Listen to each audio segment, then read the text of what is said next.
On va maintenant aborder, si vous le voulez bien, une nouvelle thématique. Territoire en transition, terre d'innovation, c'est le thème. Alors voilà, on va parler d'exemples de conversion réussie, des témoignages vraiment qui vont nous passionner, je l'espère. Et pour illustrer cette thématique, je vous propose une vidéo.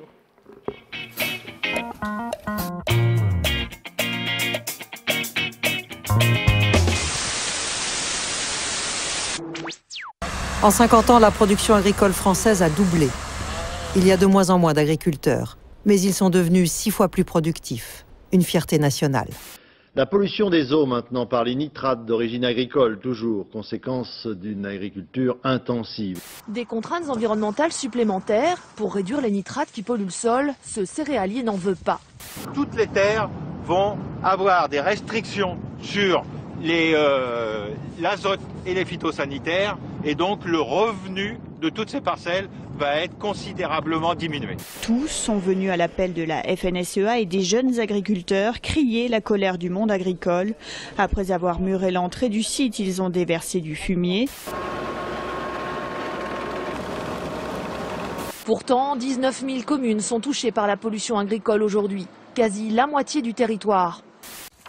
Agriculteurs de père en fils. À eux deux, ils incarnent l'évolution de leur métier. Ma génération, il fallait produire. On nous disait, bon, bah, c'était le traitement, puis on allait au crédit agricole, il fallait faire certains rendements. En 5 ans, cet agriculteur a réduit de moitié sa dépendance aux engrais chimiques, sans perte de revenus. Si c'était si simple que ça, je pense que tout le monde passerait par exemple à un truc hyper raisonné ou dans des fermes bio. Renoncer à produire toujours plus. Certains agriculteurs sont prêts, mais ils réclament d'être aidés, comme le sont déjà les producteurs bio. Voilà, alors pour animer cette discussion, je vais inviter trois personnalités à me rejoindre. J'aimerais peut-être qu'on ait des chaises, s'il vous plaît, sur la scène, si c'est possible. Je vous demande d'accueillir Thierry Geffray. En tant qu'agriculteur en transition permacole, eh bien, vous allez nous parler de BioVallée. Philippe Guéret, vous avez créé une entreprise qui innove. On va en parler ensemble. Et Caline Giacono, là aussi, nous avons plein de choses à nous dire, puisque, si j'ose dire, vous prenez soin de la terre, et ça c'est plutôt une bonne chose. C'est un résumé, vous allez tout nous expliquer, on va vous apporter des chaises. Voilà, merci beaucoup. Alors Thierry, le temps qu'on s'installe, je le disais, vous êtes un agriculteur, on va vous apporter la chaise Thierry, vous inquiétez pas. On est, en tant qu'agriculteur, vous allez pouvoir nous parler de transition permacole, puisque avec BioVallée, bien, votre expérience est vraiment riche d'enseignements entre approche technique et réflexion sur l'humain. Une autre chaise, et c'est parfait. Nous allons avec vous, Philippe Guéret, on va tout vous apporter, le micro, les chaises, regardez, hop, hop, hop, voilà, tout est là. Tout arrive, ne vous inquiétez pas, on fait un peu comme à la maison, vous voyez? Voilà, très bien. Donc Philippe, je disais, vous avez créé une entreprise qui innove, qui protège la nature, les écosystèmes et aussi les agriculteurs en inventant des alternatives aux pesticides. Alors avec vous, il va être question de phéromones, vous allez nous expliquer tout ça. Et Caline Giacono, je disais que voilà, en faisant avancer la recherche sur la dépollution des eaux et des sols pollués, eh bien, vous faites aussi du bien à notre planète. Alors, l'exercice est un peu différent que les exercices précédents. Je vais vous poser les mêmes questions à tous les trois. Et du coup, par cette occasion, je vous laisse le loisir de vous présenter et de nous parler de vos actions. Alors, vous vous rejoignez en tout cas tous les trois sur l'idée de prendre soin de la terre, chacun à votre façon. Comment, si j'ose dire, Thierry, est-ce que vous pouvez nous raconter l'histoire, l'incroyable aventure de BioVallée ? Alors, je pense que ce sera dans le deuxième temps que je vous en parlerai de l'aventure de la BioVallée. J'aimerais bien qu'on comprenne quand même. Oui. S'il vous plaît. Alors, ça fait 40 ans que je suis agriculteur. Pour plagier un peu Jean-Louis Etienne, je vais partager 4 idées avec vous, ce qui ont fait ma détermination et mon audace. Parce que le facteur humain, il est très très important dans ces dynamiques territoriales. La première, c'est la notion de praxis, c'est-à-dire de pratique. Je suis un enfant de 68, j'avais 18 ans en 68, Et j'ai eu un diplôme d'ingénieur en agronomie tropicale. J'ai fait l'école pratique des hautes études, sociologie du développement. Et j'étais ingénieur d'ISE. d'ISE, ça veut dire que je conseillais en Amérique latine et en Afrique des gens qui avaient une expérience du rapport à prendre soin de la terre très intéressant. Et je me sentais vraiment à côté de la plaque. Et donc, j'ai décidé de m'installer. Ça, c'est la première chose. La praxis, c'est-à-dire pas avoir peur du manuel et de mettre la main à la pâte. La deuxième, c'était d'être à l'école de la nature. Quand on est chef d'exploitation, on veut exploiter la nature, on veut lui faire rendre gorge et on n'est pas à l'école de la nature. Et pourtant, on a beaucoup de choses à apprendre de la nature et le biomimétisme sont les premiers pas d'une renaissance de la recherche scientifique liée à être à l'école de la nature. Ça, c'est la seconde idée. La troisième idée, c'est l'agriculture collective. C'est-à-dire que pour avoir de la disponibilité, pour avoir de l'audace, il faut partager. Et sur la Terre, on peut partager de façon très fraternelle. Elle nous invite à la fraternité. Et la quatrième idée, c'est celle du continuum, c'est-à-dire être au cul des bêtes tout seul. Alors, il faut mieux être en agriculture collective, mais en même temps, être agriculteur, c'est pouvoir être passeur de nature. Et donc, l'idée du continuum, c'est dans une verticalité d'être citoyen de la planète. Pas être simplement fermier, mais être citoyen de la planète. Voilà. Et donc, pour construire tout ça, c'est comme des poupées russes, ces différents niveaux. On a mis en place une association qui s'appelle l'École de la nature et des savoirs. Dans cette École de la nature et des savoirs, c'est un petit peu comme un prototype de la pensée complexe d'Edgar Morin, qui sont, avec Jean-Marie Pelt, nos deux parrains. C'est l'idée qu'il faut être dans une multifonctionnalité et dans une multidimensionnalité. Donc dans cette École de la nature des savoirs, il y a 4 ateliers. Il y a la ferme, dont je peux parler, qui est en transition permacole. Il y a une école alternative, Caminando, chemin faisant, qui est une pédagogie d'être à l'école de la nature. Il y a une école pratique de naturopathie.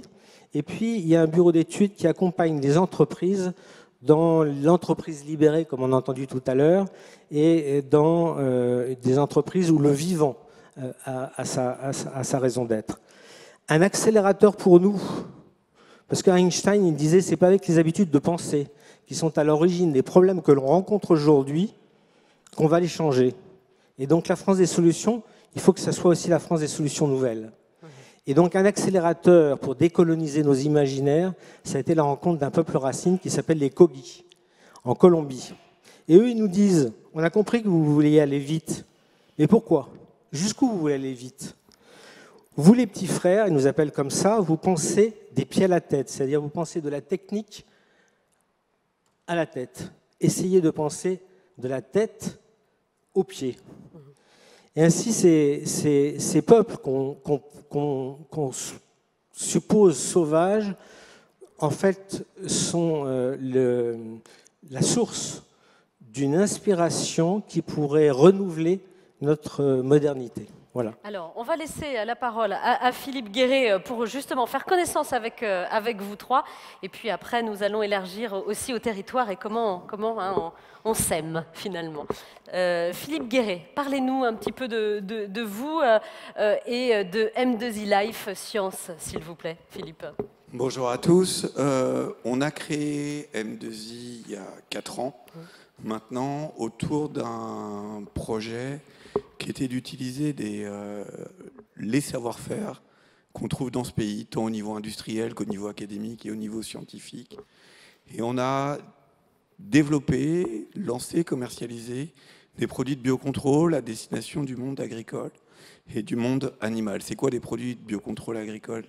C'est des produits qui sont tournés, créés à partir de phéromones. Une phéromone, c'est une odeur qui est le moyen de communication entre les insectes. Donc on va travailler et on s'est positionné comme une alternative crédible, efficiente aux insecticides.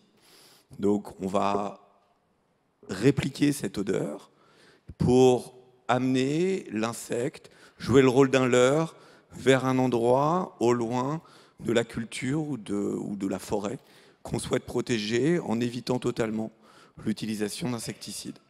Donc cette entreprise est aujourd'hui tourne une centaine de personnes. C'était une trentaine quand on a commencé il y a 4 ans, autour d'une recherche qui est dans le sud-ouest, à côté de Pau, une de la production qui est située au plein milieu du parc national de Camargue, et un dernier site de production qui est à côté de Cahors. Et en fait, pour revenir sur la thématique d'aujourd'hui en plus, avec de la vieille industrie, on a été capable à la fois de créer beaucoup d'emplois, mais aussi de bâtir un groupe tourné autour de technologies d'avenir qui se positionnent vraiment comme une solution crédible et durable à ces problématiques-là. Alors, merci beaucoup pour cette présentation. Kaline Giacono, vous êtes directrice générale. Alors, vous aussi, vous prenez soin de la Terre, hein, je le disais en introduction, en faisant avancer la recherche sur la dépollution des eaux et des sols pollués par les hydrocarbures. Dis donc, sacré pari, là, si j'ose dire. Gros pari. En effet, alors, OHT...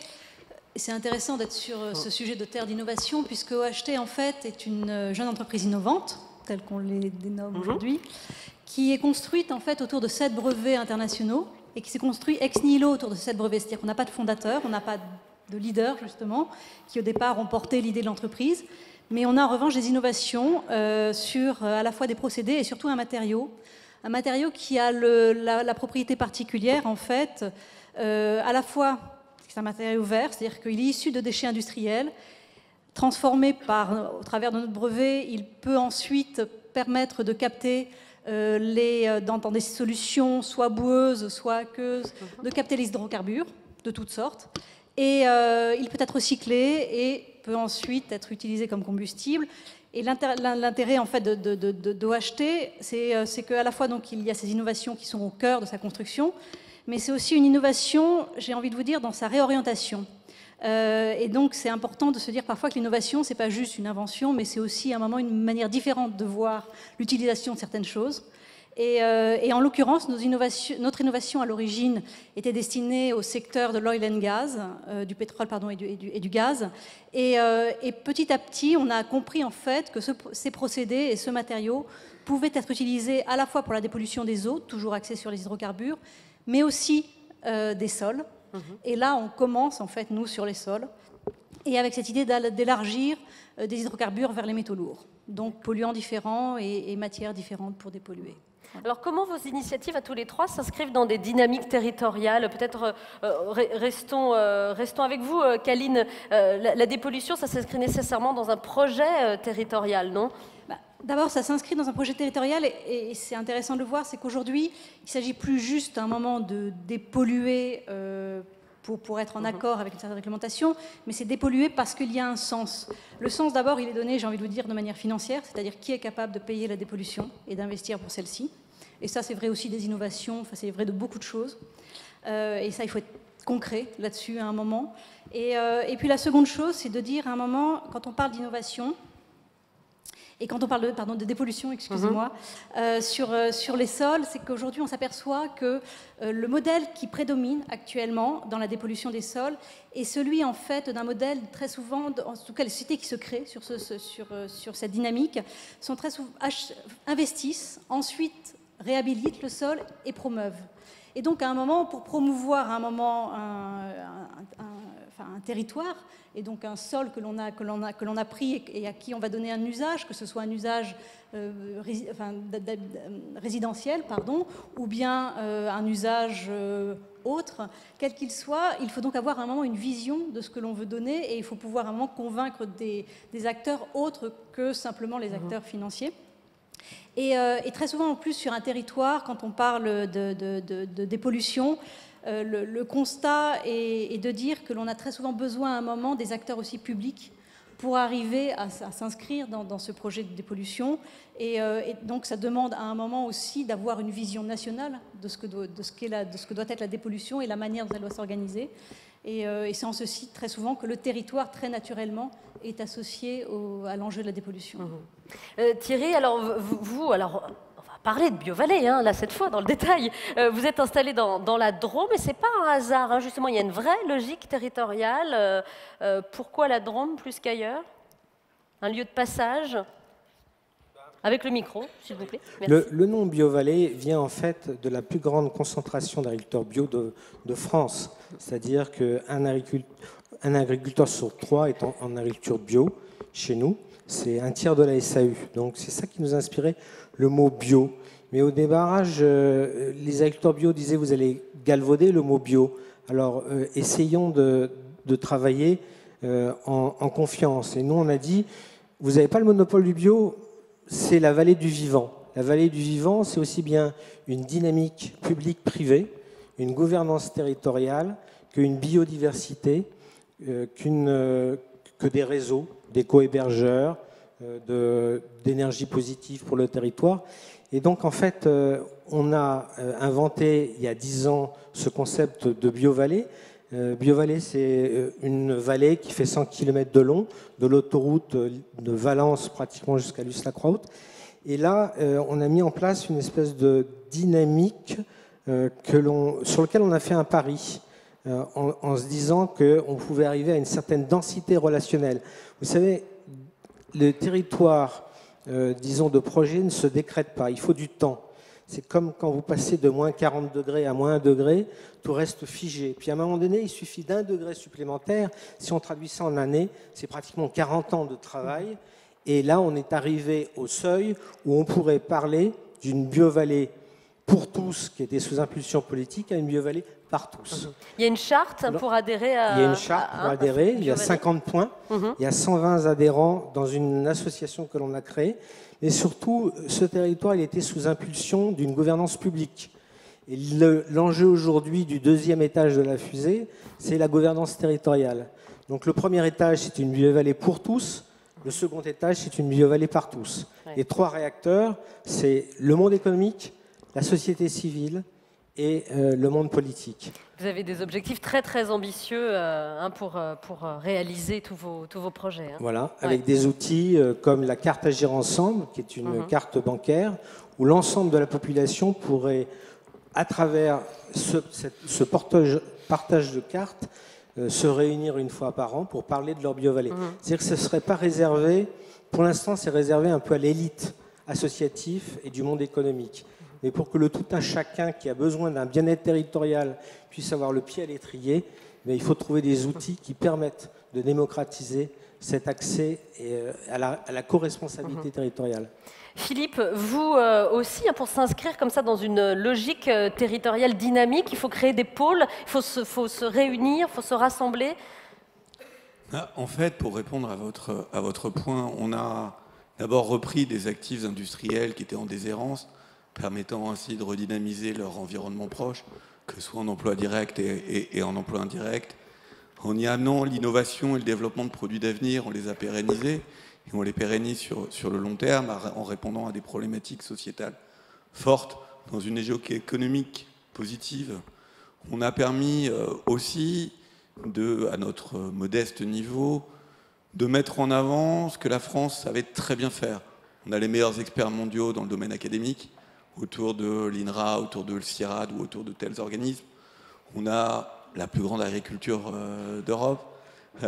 Donc tout ça mis bout à bout permettait de redynamiser effectivement tous ces territoires, de jouer ce rôle de catalyseur justement sur ces solutions d'avenir, avec la vocation du développement d'une véritable filière industrielle dans laquelle tout le monde est gagnant, des producteurs, de ces produits de biocontrôle, des agriculteurs, des municipalités ou des collectivités publiques qui vont les utiliser au détriment des solutions d'insecticides. La France a passé une loi qui, dès le 1er janvier prochain, va interdire totalement l'utilisation des insecticides dans les collectivités publiques. Et enfin, jusqu'à l'utilisateur final ou au consommateur, répondant ainsi à ce besoin sociétal d'une nourriture de meilleure qualité, mais aussi l'agriculteur qui va aussi voir la santé publique va être améliorée d'une part, mais aussi voir son revenu moyen progresser. Merci à tous les trois pour ces témoignages. Restez sur scène parce que j'aimerais faire appel maintenant à nos experts du jour. Alors Cécile Clavérol Merci d'être avec nous. Vous êtes ingénieur agricole, vous êtes journaliste et membre du CESE. Et vous êtes rapporteur agroécologie. Alors, en tant que rapporteur de l'étude sur l'agroécologie qui vous a été confiée, j'imagine que vous avez beaucoup de choses à nous dire. Je vais vous donner un petit micro. Livrez-nous votre regard sur ce que vous venez d'entendre. Votre réaction vraiment nous intéresse. Merci. Je crois que ce qui ressort, c'est, enfin moi, ce que j'ai noté, c'est prendre soin de la terre. Alors c'est vrai que je suis aujourd'hui, en tant que membre du CESE, rapporteur de l'avis sur l'agroécologie, sur lequel nous sommes en train de travailler. Donc l'avis n'est pas encore voté. Ouais. Mais j'ai été, il y a 2 ans, rapporteur de l'avis du CESE sur les sols. La bonne gestion des sols agricoles, un enjeu de société. Et donc tous les 3, vous avez parlé des sols et de la terre. Et je crois que, enfin moi j'ai envie de rappeler ici que on est vraiment lié à la terre, on est complètement lié au sol. On a tendance un peu à l'oublier. Et pourquoi on est lié au sol? Parce que seuls les végétaux ont cette capacité à fabriquer de la matière à partir du sol, à partir des éléments minéraux et des gaz qu'ils trouvent dans l'air, en utilisant l'énergie du soleil. Mais c'est les seuls qui savent faire ça. Et c'est grâce à cette capacité qu'ils ont que nous, on arrive à se nourrir. Et donc, les sols sont notre base. On a absolument besoin de les respecter, de tenir compte de leur vie. Et donc, les exemples qui sont donnés là sont des exemples dans l'agriculture biologique, l'agroécologie, les pratiques, le biocontrôle, etc. Tout ça, ce sont des pratiques agricoles dont un des objectifs est de favoriser cette vie des micro-organismes du sol pour que le sol reste vivant. Et si le sol ne reste pas vivant, il ne peut plus produire. Donc ça veut dire qu'il y a une baisse de la fertilité, il y a une baisse des rendements, etc. Donc, alors on parle des sols agricoles, mais il faut aussi parler des zones humides, il faut parler des espaces naturels, etc., etc., parce que c'est eux qui sont pour nous notre arrière-garde, je dirais, de stockage de carbone, de stockage d'éléments minéraux, etc. Et donc toutes ces pratiques qui sont favorables au sol, favorables à la terre, sont favorables finalement à notre vie d'êtres humains, d'animaux que nous sommes au final, parce qu'il faut un peu d'humilité. Voilà, la notion aussi de la vision nationale associée au territoire. Il faut avoir cette vision nationale et la ramener sur un territoire plus local. Et ça amène à un élément qu'on avait relevé dans l'avis sol que le CESE avait adopté, c'est que pour avoir des sols, il ne faut pas qu'ils soient tous bétonnés, il ne faut pas qu'ils soient tous pollués. Donc c'est très important que nous ayons ça aussi en tête, c'est dans les solutions, il faut penser à cette artificialisation des sols et à cet aménagement du territoire. On a besoin qu'ils soient raisonnés pour garder des sols agricoles fertiles, etc. Et j'avais aussi noté être à l'école de la nature. Voilà. Et là, ça rejoint ce que j'ai dit juste avant, l'humilité. L'école de la nature, pour moi, c'est une école de l'humilité. On a besoin de ces phénomènes naturels sur lesquels on n'a pas d'emprise, ou si peu au final. Vous avez parlé du biomimétisme. Voilà, il y a tout ça. Alors, tous ces sujets, ils ont été abordés de loin ou de près par certains avis du CESE, dont vous pouvez, je crois, prendre possession en sortant, ou télécharger sur le site du CESE.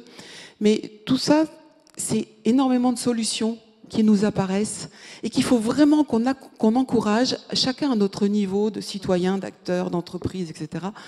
Parce que c'est notre avenir au final, c'est l'avenir de notre planète et c'est notre avenir en tant qu'espèce humaine. Merci Cécile, merci beaucoup pour votre témoignage. Alors Patrice, on va laisser le micro à Patrice Mavilla qui intervenait déjà tout à l'heure en tant qu'expert. Merci d'être encore avec nous. J'imagine que vous sollicitez, vous incitez même les porteurs de projets à vous solliciter pour les financer. Je sais que vous êtes sensible à ce sujet de développement des ceintures vertes autour des villes, des jardins sur les toits, voilà des thématiques qui vous touchent et qui vous intéressent. On est sensible à ça, mais je voudrais d'abord dire une chose, c'est que là, il vient d'avoir 4 vrais experts qui viennent de parler, et des vrais experts. Je suis le seul non-expert qui va parler, même si on m'a mis une étiquette expert.